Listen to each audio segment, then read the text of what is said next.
સુરતમાં અકસ્માતના બનાવો દિવસે દિવસે વધી રહ્યા છે ત્યારે વધુ એક હચમચાવી નાખતા અકસ્માતના સીસીટીવી ફૂટેજ સામે આવ્યા છે। સુરતના પાલ વિસ્તારમાં બેફામ દોડી રહેલા ડમ્પર ચાલકે સાયકલ લઈને ટ્યુશન જતા વિદ્યાર્થીને ગોળીની સ્પીડે અડફેટે લીધો હતો। સમગ્ર ઘટના બાદ ડમ્પર ચાલક ફરાર થઈ ગયો હતો, જ્યારે વિદ્યાર્થીને ગંભીર હાલતમાં ખાનગી હોસ્પિટલમાં ખસેડવામાં આવ્યો છે। મળતી માહિતી પ્રમાણે જિગ્નેશભાઈ ઈશ્વરભાઈ માથોડિયા પરિવાર સાથે રહે છે। કન્સ્ટ્રક્શન કામ કરી પરિવારનું ગુજરાન ચલાવે છે। સંતાનમાં એક દીકરો નામે વેદાંત ઉંમર વર્ષ 13 છે, જે ગૌરવપથ રોડ ખાતે આવેલ એલપી સવાણી ઇન્ટરનેશનલ સ્કૂલમાં ધોરણ 8માં અભ્યાસ કરે છે। વેદાંત ઘરેથી તેની સાયકલ લઈ ગૌરવપથ રોડ બેલ્જિયમ હબ ખાતે પ્રિન્સ એકેડેમી ખાતે ટ્યુશન જવા નીકળ્યો હતો।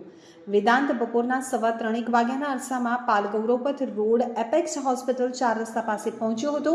તે વખતે એક ડમ્પર ટ્રકના ચાલકે પૂરઝડપે ગફલતભરી રીતે ડમ્પર હંકારી વેદાંતની સાયકલ સાથે એક્સિડન્ટ કરી ભાગી ગયો હતો।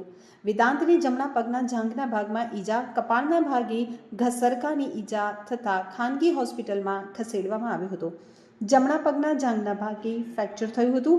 આ અકસ્માત સીસીટીવીમાં કેદ થઈ ગયો છે, જેમાં સ્પષ્ટપણે દેખાઈ રહ્યું છે કે સિગ્નલ બંધ થઈ ગયું હોવા છતાં પણ દરમિયાન વેદાંત જે સિગ્નલ પર ઊભો હોય છે તે ખુલી ગયું હોવાથી સાયકલ લઈ પસાર થવાનો પ્રયાસ કરે છે, ત્યારે ડમ્પર ચાલક આવી અને તેને ફૂટબોલની જેમ ફગાવી દેશે। આ મામલે પાલ પોલીસ સ્ટેશનમાં ફરિયાદ નોંધાવવામાં આવી છે। ગણતરીના કલાકોમાં જ પાલ પોલીસ દ્વારા ડમ્પરના ચાલકને ઝડપી પાડવામાં આવ્યો છે।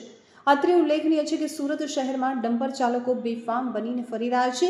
આગળ પણ ડમ્પર ચાલકોએ અકસ્માત કરતા ઘણા લોકોએ રોગ પણ બનવું પડ્યું છે, ત્યારે પણ વિસ્તારમાં ડમ્પર ચાલકે વિદ્યાર્થીને ગઈ તારીખ 16/11/24ના રોજ બપોરના સમયે એક ડમ્પર ચાલક ભેસાણથી મોનાર્ક તરફ આવતો હતો। તે દરમિયાન એક વિદ્યાર્થી ટ્યુશને જતો સાયકલ લઈને, ત્યારે સિગ્નલ ઉપર ડમ્પરના ઓવર સ્પીડના કારણે અકસ્માત થયેલ છે।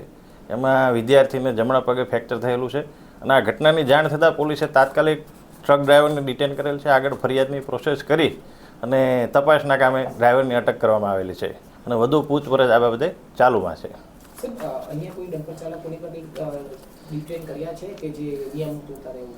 અત્યારે આ રોડ ઉપર અત્યારે અન્ય વાહનો પણ ડમ્પરોના લાયસન્સ અંગે ચેકિંગની કાર્યવાહી ચાલુ કરવામાં આવેલી છે।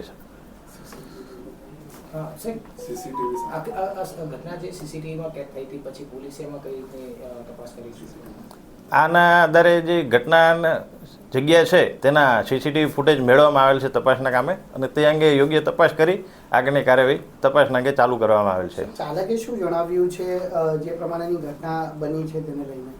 ચાલકે એવું જણાવ્યું કે સિગ્નલ બંધ થવાની તૈયારી હતી અને તે દરમિયાન બનાવ બનેલો છે, એટલે આ સિગ્નલ ખરેખર બંધ થઈ ગયેલું હતું કે કેમ એ અંગે પણ પોલીસ અત્યારે સીસીટીવી આધારે તપાસ ચાલુ કરેલ છે।